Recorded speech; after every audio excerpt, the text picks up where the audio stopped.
So, Can I take 30 more seconds and tell everyone, Ravi sir has just built the next gen ventilator, which now I think he's just presenting those ideas or the solutions to the government of India and helping in saving a lot of lives as we go along.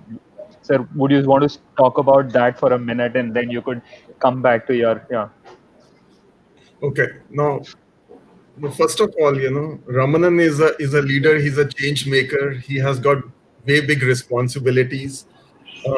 Huge respect for him, and he has got this huge burden on him uh, to incubate, next generation of entrepreneur, next generation of technologists, and play a very important role in the future of India and what Prime Minister thinks. Um, I am just an engineer, okay? I'm just an engineer, Rohit is pushing me to speak in English, but I still think in Hindi. तो No, Hindi Hindi would do, sir. Hindi would do, absolutely. सो मैं कारीगर आदमी हूँ यार, और मैं चीजें बनाता हूँ और मुझे बहुत मजा आता है. The only thing sexy about me is that I also fly aircraft sometimes. Okay, so other than that, there is nothing important about me. Some things which I have built are of some importance because they solve problems. And that's who I am. Rohit, Samket, Puneet, all these guys, they respect me because मैं इनको डांटता था बहुत ज्यादा. You know, you know, कभी कभी सही सही चीज के लिए डांटता था, कभी कभी उतनी सही चीज के लिए डांटता था. In any ways, it's difficult to explain AI in 30 minutes. Okay, so I'm not even going to attempt that. And since I'm an engineer, I have this huge capacity and huge drawback to talk only about code. Okay, so I'll not talk about that code, but after this particular talk, if there are any questions, I'm more than willing to answer any questions on machine learning or deep learning or various kinds of complexities of difficulties or ease of writing this particular code. What I'm going to do, Rohit, I'm just going to, share my screen and I'm just going to show some pictures, okay? Some pictures so that, students are very smart. जो आजकल के जो students हैं बहुत smart होते हैं, वो ऐसे विश्वास नहीं करते हैं, कुछ भी बोलते तो बोलते हैं अरे ये आया दाढ़ी वाला और कुछ भी बोल करके चला गया. तो वो बात नहीं होगी. तो मैं सिर्फ उन्हीं चीजों पे बात करूंगा जो कि बनाई है और इन हाथों से बनाई है. और फिर देखते हैं अगर लोगों को सही लगता है तो 3-4 चीजों पे बात करूंगा. पहली बात ये होगी कि क्यों बनाई थी ये चीजें, कहां से मोटिवेशन आया. दूसरी चीजें होंगी क्या लगा इन चीजों को बनाने में, और जो तीसरी चीज होगी कि इनका क्या इम्पैक्ट हो सकता है और चीजें क्यों बनानी चाहिए और हिंदुस्तान में चीजें क्यों बनानी चाहिए, क्यों बहुत जरूरी है हिंदुस्तान में हम लोग चीजें बनाएं.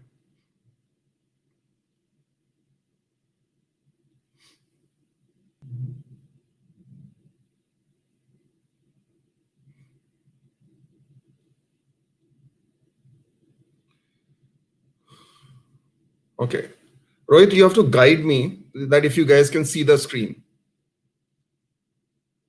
I'll give you thumbs up as and when the screen. Yeah. Can you see this? No? No. Okay, because I have not used this. Share audio.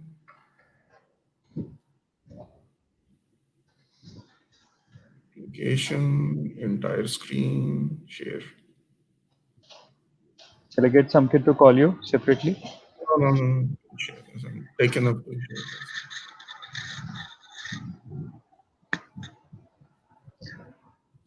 Are you able to see this? Absolutely, sir. Perfect. Okay, so one of the most, and I'll mix whatever. I haven't slept last night. I was actually building next version of the ventilator, which Rohit kindly mentioned. The first and most important thing is motivation, and motivation can come from anywhere. For a karigar like me or for an engineer like me, my motivation basically comes from things which I see. Lately, as a rescue worker, as a frontline rescue worker, I faced a death. I saw a lot of death. I met a lot of people who were struggling, and there were many kinds of problems, and most of them during the initial days of COVID, resulted in immense amount of suffering and death. And one of the core things which I found, that the time it takes for a person who is suffering to reach a particular camp or a facility or a hospital is not in minutes or in seconds. It basically takes hours. Sometimes it takes days. And during that particular time, infrastructure in terms of equipment. I'm not talking about India. I'm talking about the whole world. Whether it is Spain, whether it is Italy, whether it is New York, whether it is London, whether it is Delhi, whether it is Mumbai, whether it is Calcutta, at least, and Moscow.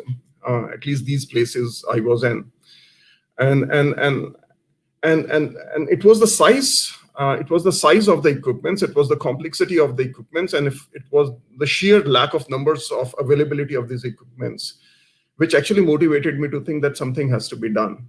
Hence, a ventilator was born, and I'll connect the AI part to this particular machine. But the core thing is that motivation has to come. It has to come from somewhere. It has to either come from suffering. It has to either come from gut. It has to either come from passion. It has to either come from patriotism. It has to come from somewhere. It has to come from somewhere, and it has to be a humongous amount of force. Because without that, it would be difficult to seed a creation. Creation will not happen unless and until there is a fire of motivation. So I just wanted to make this particular point, make it very clear.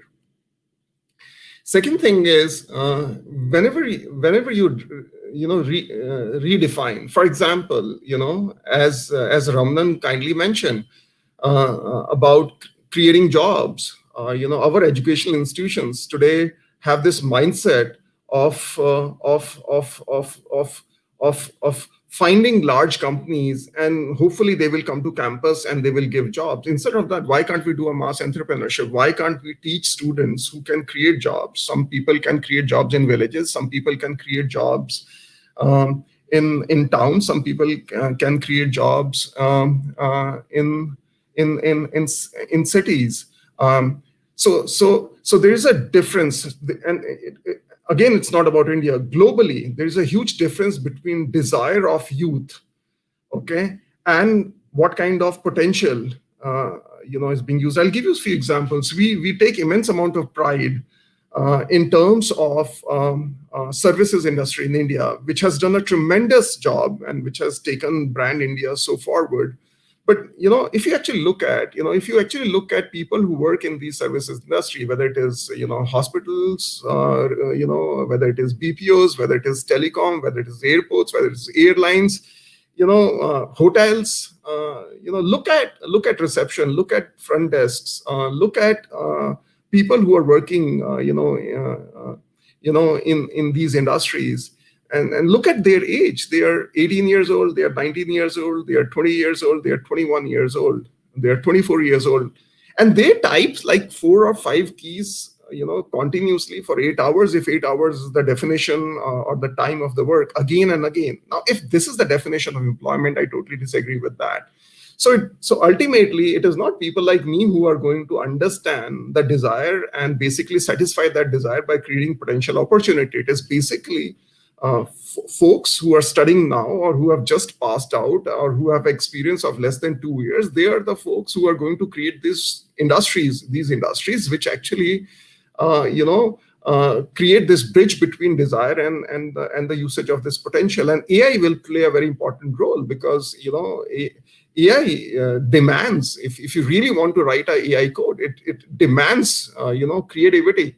It is not a simple thing like writing a code in a structured language with a serial logic, implanted in a part. You have to think in terms of algorithms. You have to basically think in terms of unstructured logic, and you have to basically apply that unstructured logic in a very creative way. So in the minimum lines of code, you can actually create a product and solve problems. This is one example. Robotics is another example. I have never thought or taught AI as a singular subject. It is a combination. It is a glue between various technologies. Since I'm a robotics engineer, robots can do mundane jobs, and people who govern those particular robots can be humans, and humans who are extremely young, and can write machine learning code so that you dictate and you create far more creative jobs. So that's my second point.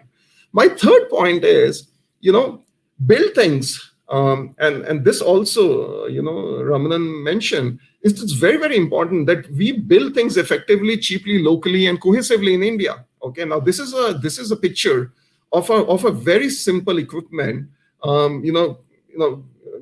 which I built, and I learned from folks in ISRO.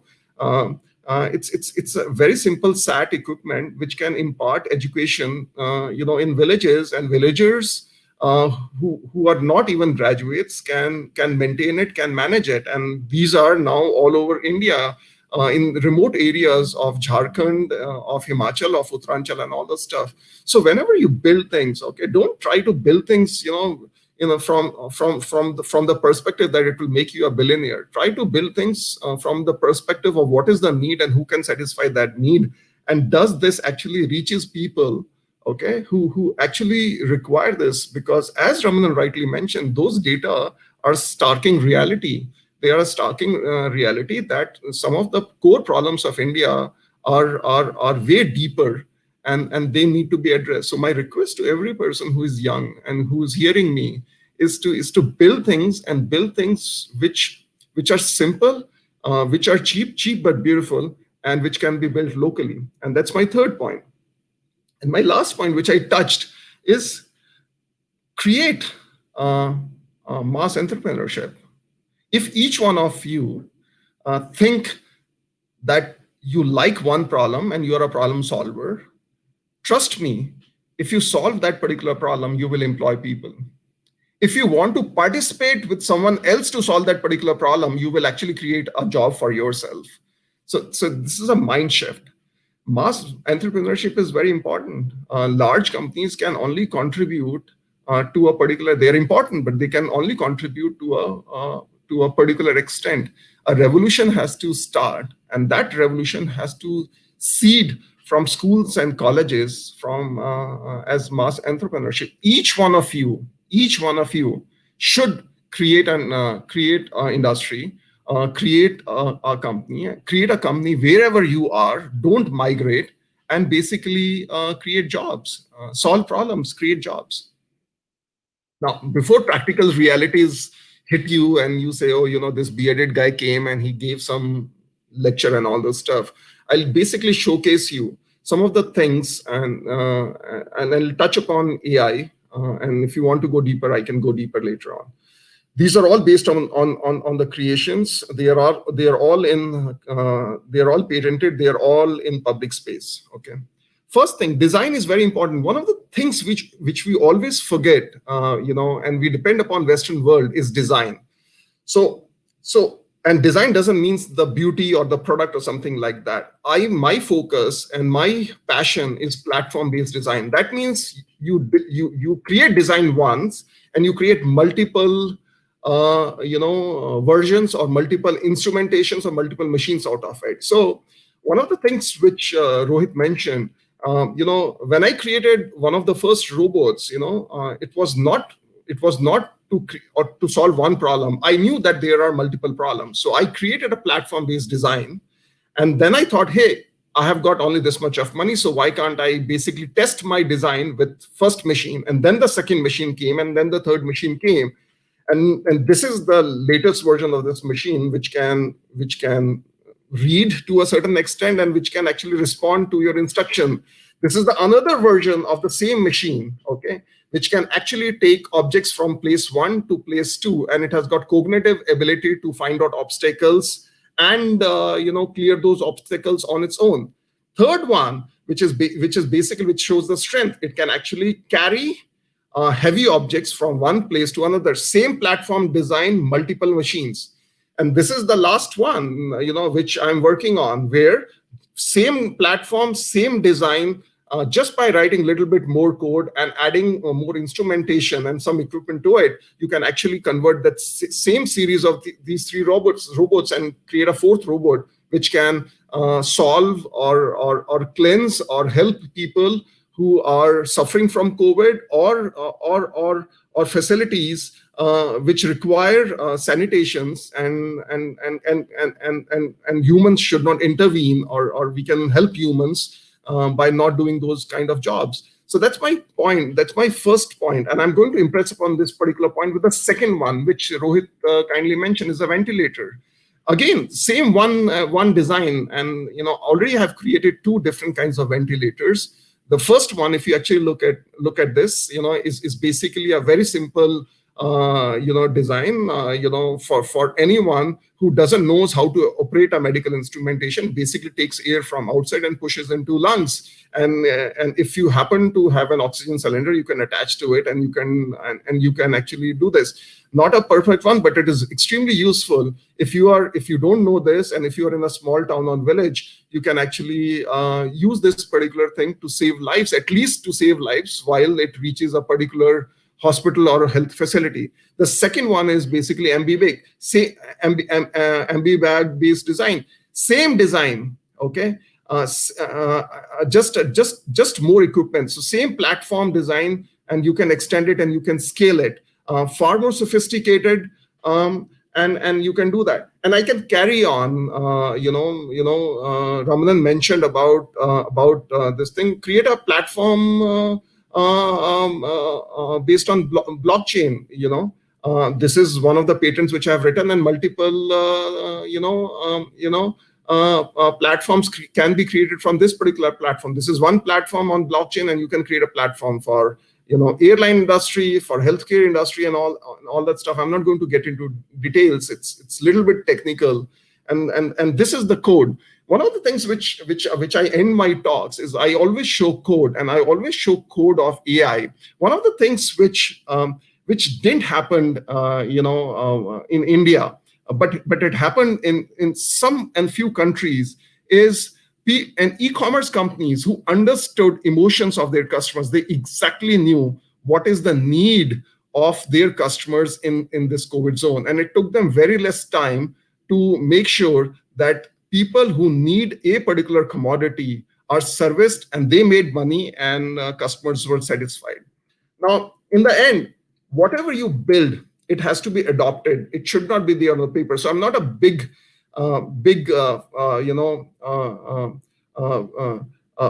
follower of this philosophy that you write something and it's a great paper, or you preach something and then doesn't happen. I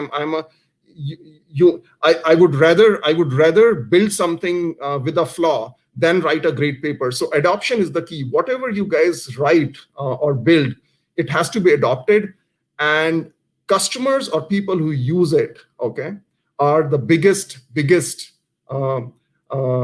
critiques of your game. For example, in one of the robots which was mentioned by Rohit, I was kicked by and I was humiliated by kids who basically I thought that my product is a great product, and they found flaws in that. So be open to criticism, and build things for your users. Don't build things for your own use, because if you are a creator and if you think that you are a user of that particular product, trust me, you're going to do a lot of mistakes.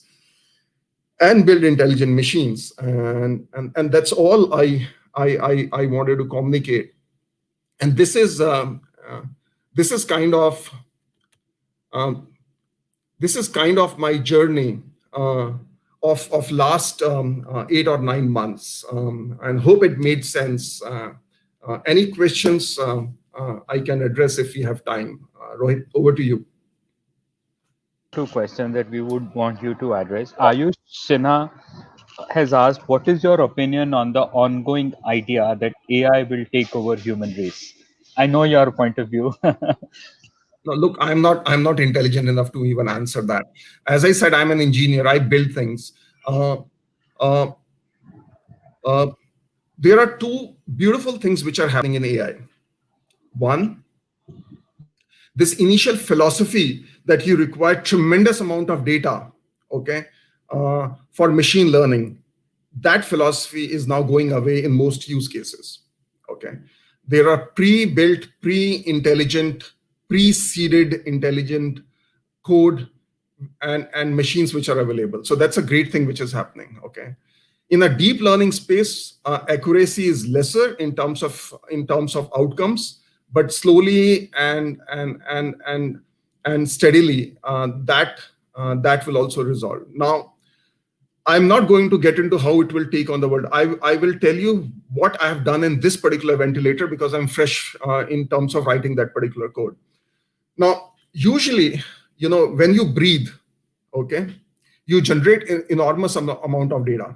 Okay, if you're able to capture that particular data, okay, and you can translate that particular data into some kind of a perfect breathing, okay, that machine can monitor whether you are breathing right or whether you are not breathing well.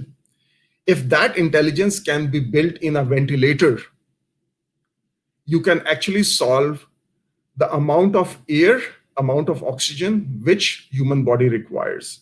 Now, this can be done under a supervision of a doctor, under a supervision of a nurse, and then algorithms can take over, or you can do enough testing and algorithms can take over right from the start. The core thing is not whether algorithms are going to take the world or we are going to dictate algorithms. The core thing is that does it enables life and does it makes human civilization much better than what it is today. So if the question is that am I a believer that technology is an enabler for a civilization, it takes civilization from point A to a point A plus plus, the answer is yes.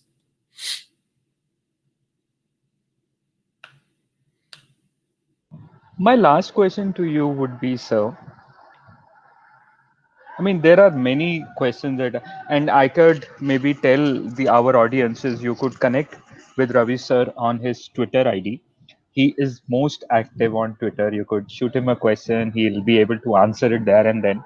My last question to you, sir, would be: what are the three things that students of tech, students of coding, students of AI should keep in mind when they are starting their journey? So there are students from 8th class onwards joining us today. What are the three life mantras that you could give it to them, which could define their careers as they go along? Okay, यार mantras तो पता नहीं है, but I can tell how I think and how I write code. Okay, so so the first thing which I basically do, I basically write that particular problem. Still very old fashioned. Okay, I write that particular problem. I think in my natural language, which is Hindi. Okay, and I translate that particular problem into an algorithm. Okay, and most of this, since I'm a qualified engineer and I'm a passionate computer science engineer, even my emails and even my writing is in some pseudo code. So if you are able to write some kind of a pseudo code and convert that particular problem into a solution, that's the first step. Which, whether you are writing an AI code or whether you are not writing an AI code, it is immaterial. That is number one. Second thing, one of the basic difference between a structured language versus an unstructured language is mathematical vectors play a very, very important role in unstructured language. Okay, when you are writing a machine learning code, you basically think in terms of mathematical vectors. That means, let's take an example. If you are basically trying to convert a human emotion, okay, into a particular action, for example, if you want to identify that a person who has responded to your particular code in some sentence, in some voice, you want to identify that what that person is feeling, that particular response has to be converted into some kind of vectors. In my case, it is vectors of emotions. And those vectors can be whether you are angry, whether you are upset, whether you are doing something, or whether you are happy or something like that. Now, to do that, you require a very good source of sentiments, and those sentiments are basically data lakes or islands of data. So that brings me to the second point. Mathematical vectors work beautifully when you have enormous amount of data. If you're writing a code and if you don't have enough data to translate those particular mathematical vectors um, uh, into into a island of code, be very, very careful, because there is every chance that your machine learning code will give you results which are inconsistent results. Inconsistent results can work very well if you are working on not so important applications, but if you're working on a very important application, in this particular case, a ventilator or a robotics or a satellite or something like that, then you have to be careful about it. So that's a second thing. First is convert your thinking into an actual pseudocode and algorithm. Second one, work on mathematical vectors before you convert them into a language. Make sure that you have enough islands of data to manage those matters. Third one is that no code work in a silo. It has to be integrated in the existing ecosystem. Existing ecosystem is written in structured languages like C or products like SAP and all that stuff. Okay, so make sure that you write a layer surrounding your unstructured code or a machine learning or a deep learning code, which is an integration layer which can somehow manage both the latency and the exchange of data between a structured data set and an unstructured data set. If you're able to do these three things effectively and properly, there is every chance that your code is going to be successful or your product is going to be successful.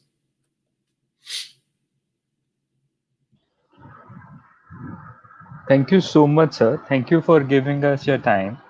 Thank you. I don't know which part of the world that you are today, which time zone are you in today, but thank you for your time. Thank you for your, love and support. We are extremely, extremely grateful. Thanks, Roy. Thank you. Thank you so much, sir. Thank you. Thank you.